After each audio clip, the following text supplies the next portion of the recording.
What's up, everybody? Big Herc.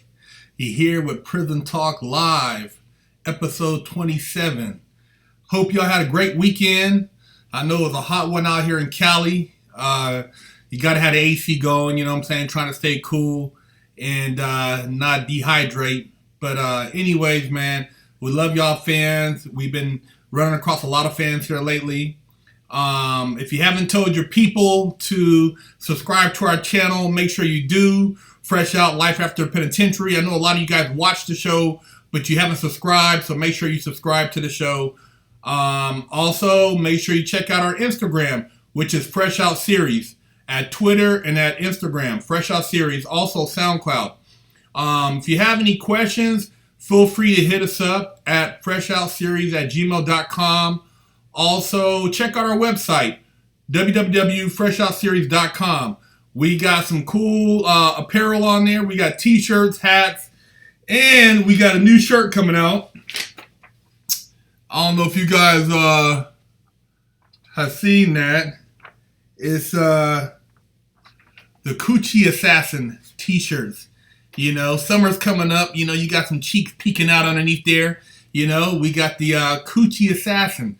You know, that word came from this show. So we're going to actually do pre-orders for the t-shirt. It's available at freshoutseries.com. Check it out. We got them in black and white. It's the Coochie Assassin t-shirts. You know, check them out. They're going to be hot. Summertime, you know, let them know what you're working with, man. You know, let them know you're a Coochie Assassin. Anyways, we got the shirts out. What else we got going on? We're doing a giveaway. We're going to be doing a giveaway, you guys. What we're going to do for the next 10 fans, if you're in California or LA area and you catch me out in public, we can get a selfie together. You post it up on your Instagram, and I'll give you and you give us 3 shout outs, and we'll send you a free t-shirt. So that's for people in California. For the first 10 fans, everywhere though, we're going to do a giveaway. So for the California fans, it's a selfie. You post it up on Instagram, and you do 3 shout-outs.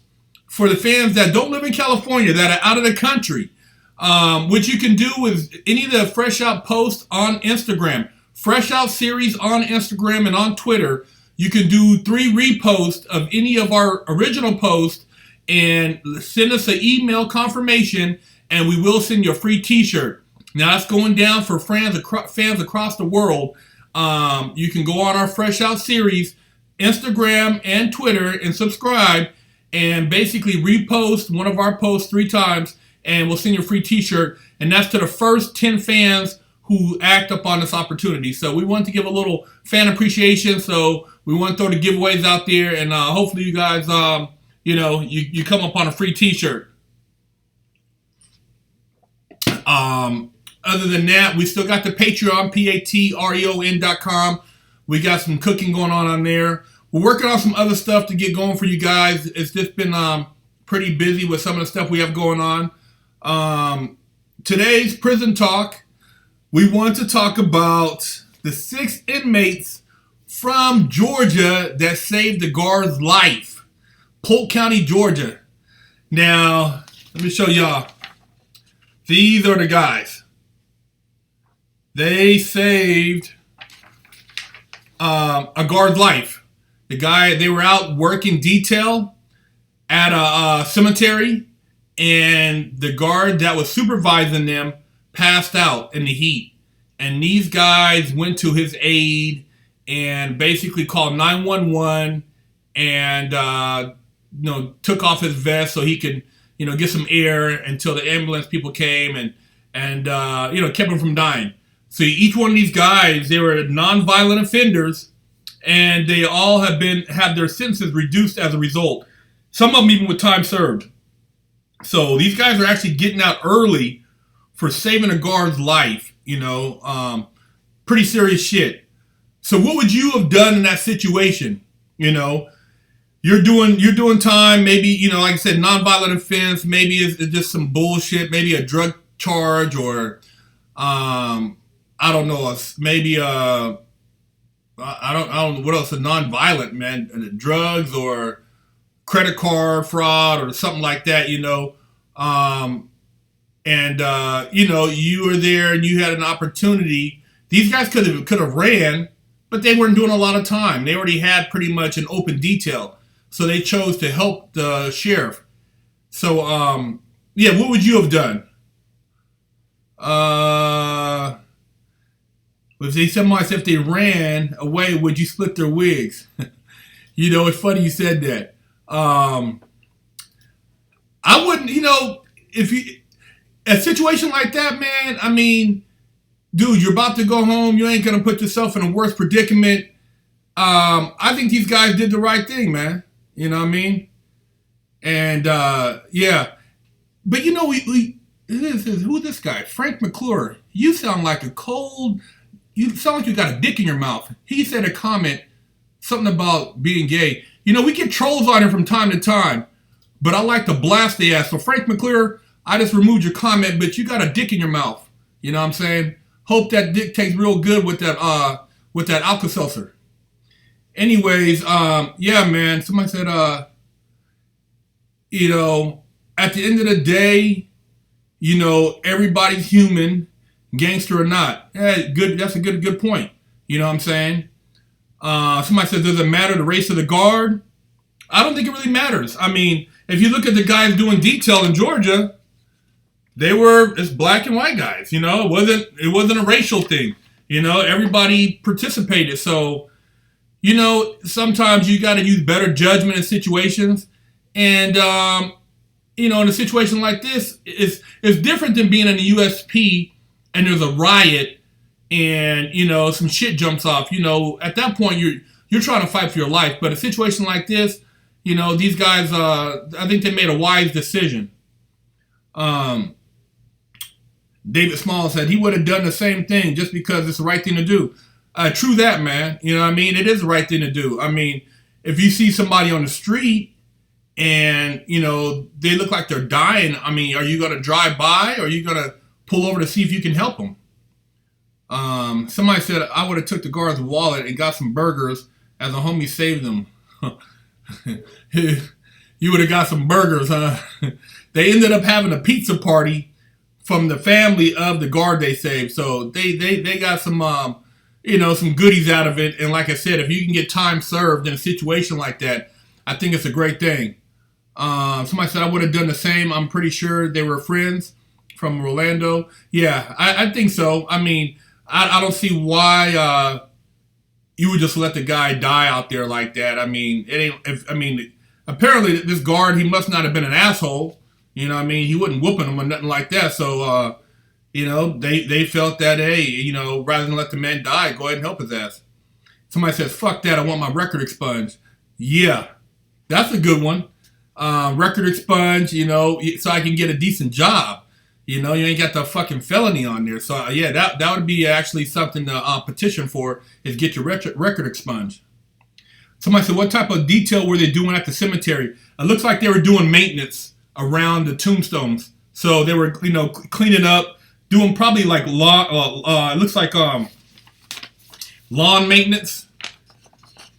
They were doing lawn maintenance for the cemetery. So yeah, they were working outside the prison, so they were low security inmates. So they weren't high risk. BOP hacks hooked me up a lot. TV's grub out from the outside. Yeah, BOP. I mean, if you work outside the compound and you're cool with a guard, a lot of times they'll throw you a burger, you know what I mean, or a burrito or something on a DL. You just got to eat it before you get back to the compound. So, you know, sometimes you get guards that are cool like that you know, slide you a burger and shit just because. And, you know, not all of them are pieces of shit. Somebody said, not everyone in prison is an asshole or a bad person. Not every cop is a bad cop. True. You know, you have pieces of shit and you have good people. Some people just got caught up, man. I mean, they're not bad dudes. You know, you got guys who are trying to make a living or just got caught in a fucked up situation, wrong place, wrong time. So, you know, not everybody is actually a bad guy per se. Somebody says, stories like this make me happy. That's a great story. Yeah, very angry Caucasian male. You know, I'm not even going to entertain fools like you. I'll just go ahead and get you up off of here. Anyways, let me see. Regular type of secure legal work on a dying guard matter while he's dying, then help him out. You're a smart dude. It looked like you're the type of who would rather secure legal work on a dying guard's matter while he's dying rather than help him out. You know, I wouldn't, I mean, a situation like that, man, I wouldn't let a motherfucker die, but I would be on some legal shit. I would have had my paperwork in order so that afterwards I can get the fuck out of prison because, shit, man, ain't nothing worse, like I always tell you guys, than sitting in a motherfucking prison cell. I don't know how many of you guys, you're not going to shut off your show like Willie D's channel where you do a YouTube ads deal. No. Our show is still going to be rolling. You know what I mean? We're going to get it cracking. We're actually working on getting the show picked up by a network. We've been working on that for a while. And when it goes to network, it's going to be at a whole nother level. So you guys got to make sure you guys stay up to date on what's going on. We got another fresh out interview coming for you this week. And we're going to keep bringing you to Prison Talk Live. You know, if we get with the viewers up to 1,000, then I'll stay on for an hour. But right now, the show is a half hour. Somebody said, would you save another inmate? If the person was a different race, would it put prison politics play an issue? This from Snodgers. You know what? One of my best friends in prison was Mexican. My other good friend was white. My other good friend was mixed race. And I had another friend that was Korean, and I had another friend that was black. So for me, it wouldn't even be about race, you know. And I was one of the few inmates that stepped outside my, my color comfort zone because of the type of person I was. You know what I mean? I never judged people on race. Even some Serranos in there that couldn't really kick it with me, you know, we chop it up on the side just because the way I carried myself. So, you know, if you're a person who's a stand-up dude and you're not ignorant, you're about your business, people respect that, man. So I used to talk to dudes, and I actually did legal work for a couple dudes on the DL because they couldn't talk to me directly because I was black, which is fucked up. Like I said, prison breeds a lot of racism, a lot of ignorance. So you miss out on a lot of good people because you limit yourself by your race. So as far as, for me, race wouldn't really play an issue as far as the individual. If I decide to help save his life, it wouldn't matter if he's black, white, Asian, Mexican. You know, my cellie for 4 years was Mexican before I got out. So, somebody said, I'm opening up for other questions now. From SAC like you did. Somebody said, do another interview from the homies from SAC like you did with the dude from the Heights. Hey, shoot me an email, freshoutseries@gmail.com, and let me know you want to do an interview.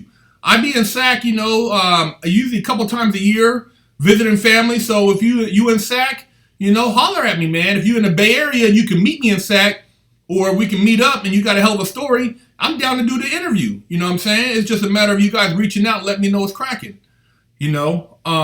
Somebody said, have I ever done time with anybody from Maryland? Yeah, from Baltimore, Maryland. Yeah, Beemore. I was in there with some cats from Beemore and USP Lompoc. They was about their business. You know what I'm saying? I was cool with them. I didn't really have no issues. Like I said, I got along with pretty much everybody. Somebody said, did I get any tattoos in prison? Yeah. I got my whole back done up. I got my forearms. I mean, it's faded now, but Mexicans did my tattoos. A Serrano did my back, you know what I'm saying? And a Fresno Bulldog did my forearms. So, and he did my neck. So I was, like I said, I wasn't on the racial shit. You gotta play whatever games to a degree, but I was cool with a lot of motherfuckers in the pen, man. You know what I'm saying?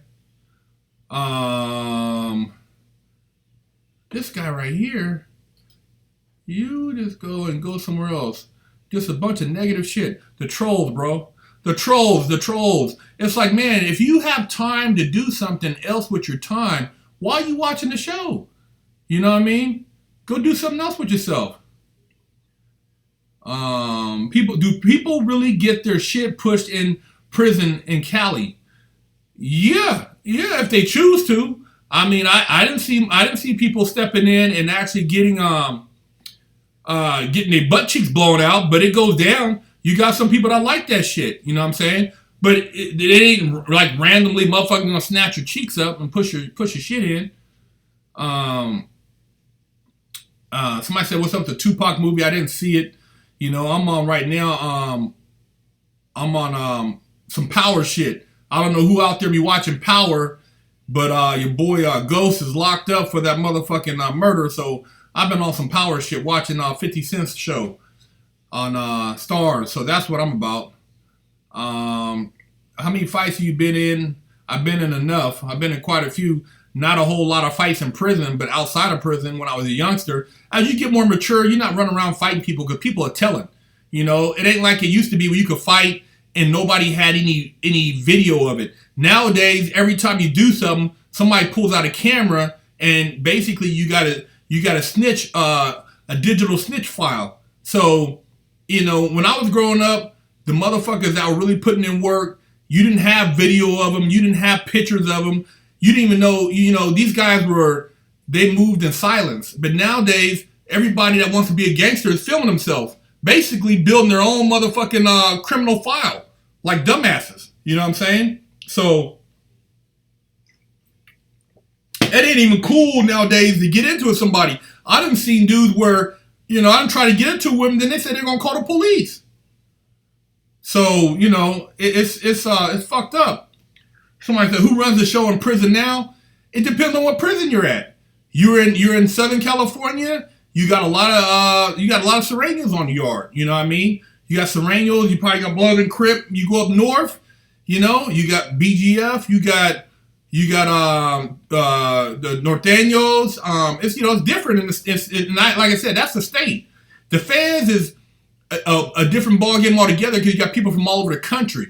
The state is all California. Southern California is Serranios predominantly. You go Northern California and it's more or less a lot of Norteños, and it's just that's the whole Mexican thing going on. And I wasn't really in the mix of that, but the state is different than the feds. Somebody said, "What's the craziest gang you've seen?" The craziest gang, I don't know. As far as, you know, everybody's got their own little shit going on. The Latin Kings ain't putting up no shit up in there. You know what I mean? They handling their business up in there. You know, the DC cast is handling their business. What I mean by DC cast is dudes from District of Columbia, because every crime in the District of Columbia is a federal crime. So, yeah, it's, you know, you got all type of dudes from DC that are locked up that are about their business. But I was locked up with a couple cats from DC, and you know, they're very, very educated, but didn't take no shit. Somebody said, Herc, you still gang banging out here? B, no. It's all about money. You know what I'm saying? For me, it's about money and economics and basically enjoying life. I remember a big homie told me one time, he said, little homie, if you gang banging, how you gonna make all the money? And this is when we were selling drugs back in the day. He said, you can only sell to one group of people. He said, see old boy over there? He don't gang bang. He make money with everybody. So I'm not limiting myself. Why would I limit myself to a block, to a hood? You know what I mean? I'm trying to travel the world, man. The world is open to make money. Somebody said, Herc, how did the inmate save the guard? What the fuck? Well, they saved the guard by, first of all, they called 911. They took the guard's cell phone and they called 911. Then they took the guy's vest off because he was probably hyperventilating or couldn't get no air. He was heat exhaustion. And so he was able to get some air. They got him, I guess they probably got him some water. The ambulance came, and if it wouldn't have been for them doing that, the guy would have died. So, Boxer Enriquez, dude sound like a professor. I haven't seen the interview with Boxer Enriquez. I haven't seen that. Herc, are you coming to Toronto for a talk? You know, shit, I'm down to travel wherever to do a talk, but I know Canada has a lot of rules, especially with ex-felons, so I don't know if they'd even want me to come into the country. Is C Murder getting out? Herc, I don't know, man. I don't know what's going on with his case, if he's on appeal or what he's got going on, man. You know what I mean? I heard about it also, but I don't really know the details of his case. Somebody said, what kind of attitude is best for prison? Aggressive or passive? I would say a combination. You know, you're not going to be passive to where you let somebody slap you on the ass or somebody talk shit to you or disrespect you, but you're not going to be aggressive like you're debone motherfuckers. And, you know, you got a lot of people that, that got a misconception that if you go up to the shot caller and you knock them out or you do this, you know, you get respect. Man, half the time you don't even know who the shot caller is. And why would you put yourself on a radar like that? So being aggressive don't get you nowhere either. Just be yourself. Be normal. Somebody says, Herc, come to D.C., my man, did 7 in Hagerstown. Come interview him. Hey, man, when we get picked up by a network and we could travel, we're going to be going all over the country. And, you know, all you got to do is shoot us emails, and we'll be screening emails to determine who we're going to interview. So, you know, hopefully by next year, by the end of this year, we'll have something locked in. And by early next year, we could be on the network. But we want to bring you guys some real shit. And everybody we interview is real people. Nobody like with no bullshit. You know, a lot of times people tell a lot of war stories. And you hear them, you know, on some of these other channels. Oh, man, did this and did that. Look, where was this dude at? If you were in so much shit, you seen so much shit, what type of person, you got to kind of question that, because my whole thing when I was taught, when I was in prison, is you see nothing, you hear nothing. So I wasn't trying to find out what the fuck was going on. If something was right in my face, okay, I recognize, but you weren't going around gossiping. As soon as you start gossiping in prison or talking about something you thought you saw, you get your wig split. You know what I'm saying? You get your motherfucking wig split. Somebody says, does nicknames matter? My name is Peter. Oh, he got jokes. Yeah, I don't know about you, Peter. What do I think about the movie Blood In, Blood Out? I haven't seen it in a long time, you know. It's been a minute since I've seen that. What was the brutal beatdown? What was the most brutal beatdown I've seen in prison? The most brutal beatdown. There was an OG Crip from Compton. He had like fucking 5 lights, man. He had more time. He had probably like damn near almost the most time in the prison. He had a lot of time. And apparently he had did something out of pocket, man. And we were in the chow hall, and right across from us was a Crip table, and 2 young Crips walked up and beat the shit out of him, stomped him out, knocked him out off the chair, kicked him under the table, stomped him for like, they put a beat down like probably I'd say almost a 2-minute beat down.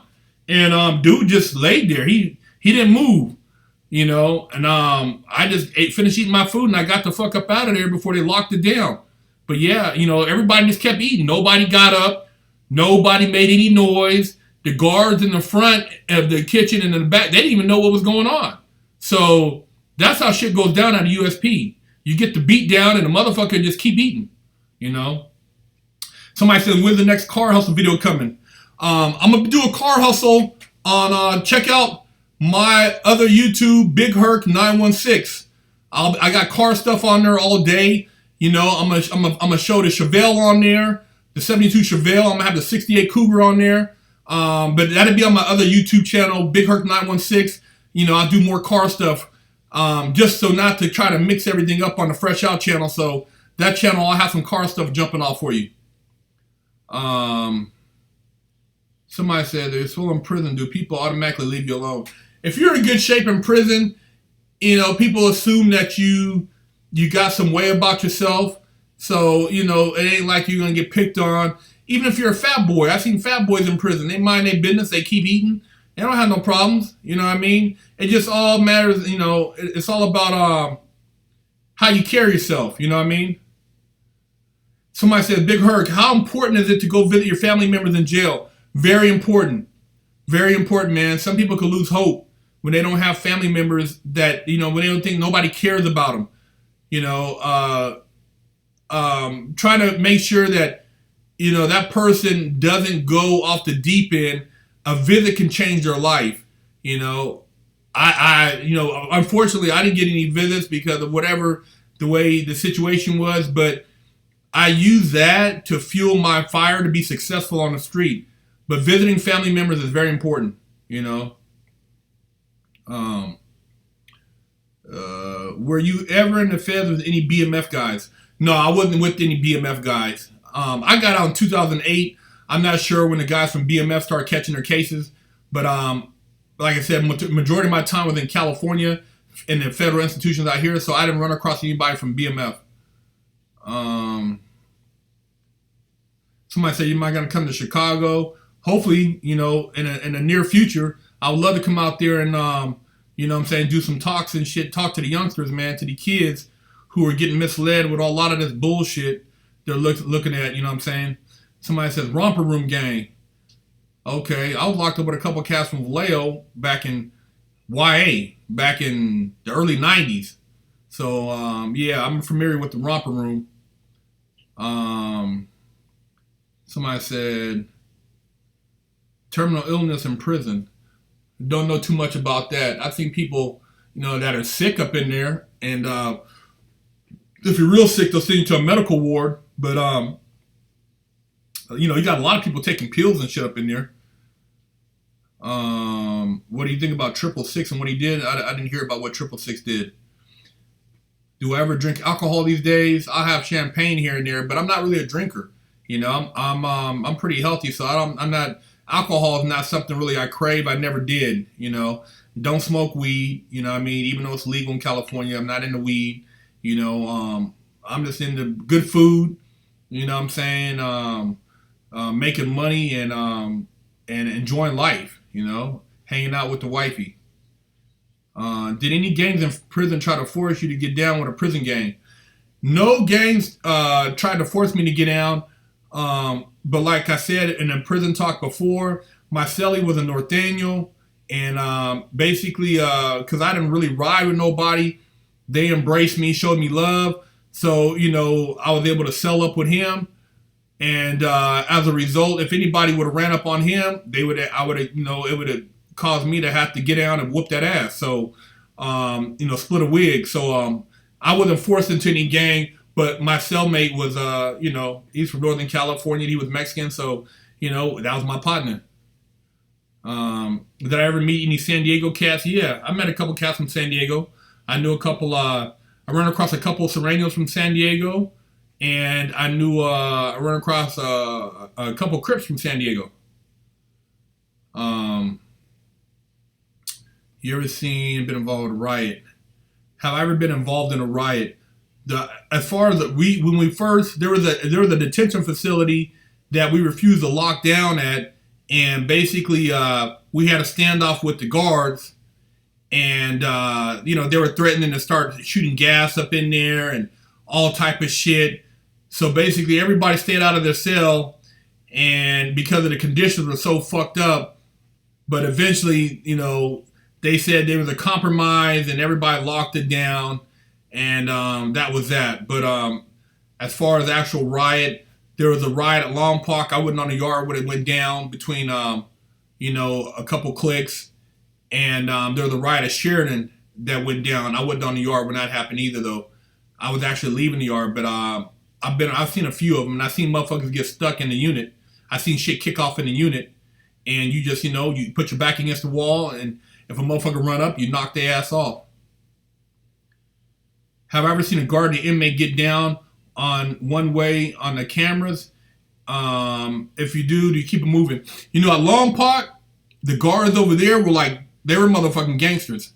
So I know there was a couple guards at Long Park. If you want to get down, they would actually take their belt and they motherfucking radio off, and they would squab with you. So that's how it went down over at Long Park. And there was an instance when a guard got into an inmate, and the inmate started whooping that ass. And when the other guards came in there and seen what was going on, they couldn't do nothing to the inmate and charge him with anything because the guard had took his belt off. So it was all consensual. So yeah, I seen, they used to get down up in there.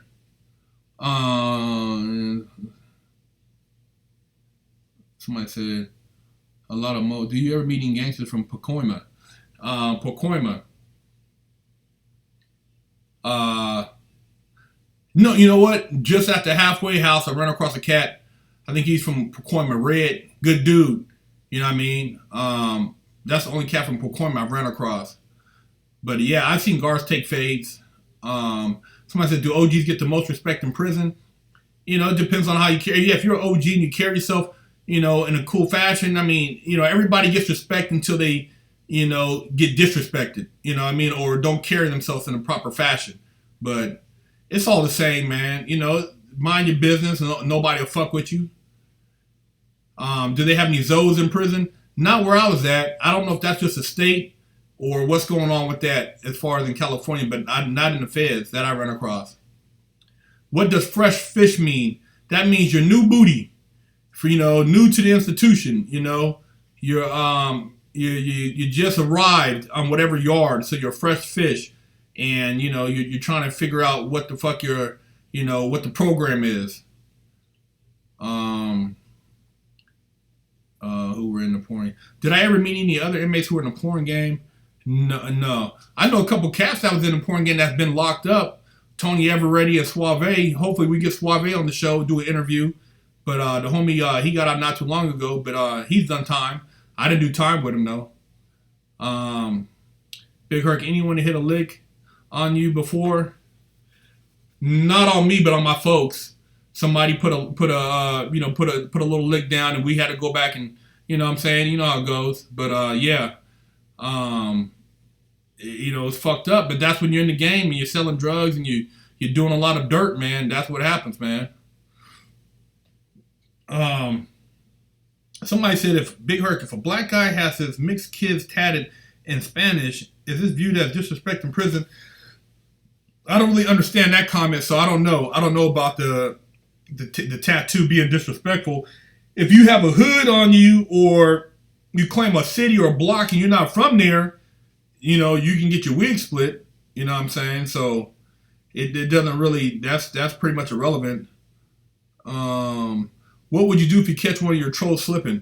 You know, if a motherfucker run up on the streets, I'm gonna split his wig. I'm not gonna let nobody punk me. You know what I mean? Especially if a motherfucker disrespect me in person. I'm just saying I done turned into a totally different person because it's not worth it to go to jail to beat up some sucker that don't know how to fight and he want to tell on you, or he want to try to shoot you because he ain't got no hands, but he want to talk shit. It ain't worth it to me to go to shoot a motherfucker just because I caught an ass whooping. That's some sucker shit, man. We used to fight all the time growing up. So, you know, if you ain't about your wig split because you a motherfucker who ain't got no hands, keep your mouth shut. You want to pop that gun and sit in prison for 50 years with no pussy because you don't know how to fight? That's a sucker, man. Straight up. And anybody that thinks you believe that it's cool to go pop a nigga because you got beat up or because you don't know how to fight or because... And you think the homie's gonna be up in there with you, man, you a damn fool. Yeah, man, you know. But anyways, you know, I'm gonna wrap the show up. It's been a half hour. I want to get the shout outs in. So if you got some shout outs, man, you know, get them in right now. Somebody said, what would an Afro Latino claim in prison? You claim whatever you want to claim. I know white boys that were Crips in prison. You know what I'm saying? I met a black guy in YA that was a Serrano. First time I ever seen a black Serrano in prison from Southern California, from Orange County. So you get a little bit of everything. You know, shout out to Hayward, shout out to Guam, shout out to Vegas, shout out to Maryland County, shout out to New York, shout out to Oakland, shout out to Houston, shout out to Zimbabwe, shout out to Atlanta, Sarasota, Florida, shout out to Arizona, shout out to Argentina, East Bay, 510, that's right, Atlanta, Huntsville, H-Town, Palm Springs, Iran, Linwood, Chicago, Concord, Sacramento, New Jersey, South Los, Bosnia, Mexico, Battle Creek, Richmond, Seattle, Chile, Philly, Ottawa, Canada, South Sac, Regina, Linda Vista, Richmond again, Cabrini Green, Chicago, Tulsa, Oklahoma, Sweden, Long Beach, Frisco, Moreno Valley, Van City, Baltimore, West Baltimore, Czech Republic, Lower Maryland, Philadelphia, Pittsburgh, Alaska, Yugoslavia, Wales, UK, Stockton, Oakland, West Orlando, Cary, Ireland, East LA, Bronx, New York, Redding, California, Murray, Kentucky, Sing Sing, New York, Inglewood, Greenland, West Baltimore, South Carolina, low end Chicago, Middle East. Hey, man, shout out to all y'all. You know what I'm saying? I appreciate y'all, man. We got love for y'all, man. We appreciate you guys tuning in, for supporting us, keeping it real. Shout out to Afghanistan, Sunnydale, Frisco. Okay, I went to school out in Hunters Point, junior high school, Martin Luther King. Shout out to everybody. South London. Tune in next week, same time, 3 o'clock. We'll get it cracking. Shoot us an email, freshoutseries at gmail.com. Check out the new shirts. You know what I'm saying? Coochie Assassin on Fresh Out Series. You know what I'm saying? Holler at us. And hope to hear from you guys again next week. Stay tuned, and we'll be posting on Instagram what next week's Prison Talk is about. Remember, check out the Instagram and the Twitter. Fresh Out Series. And West Oakland, shout out. British, Raj, Castro Valley. And everybody, enjoy your life. Have a great weekend. Be safe out there. I'm out.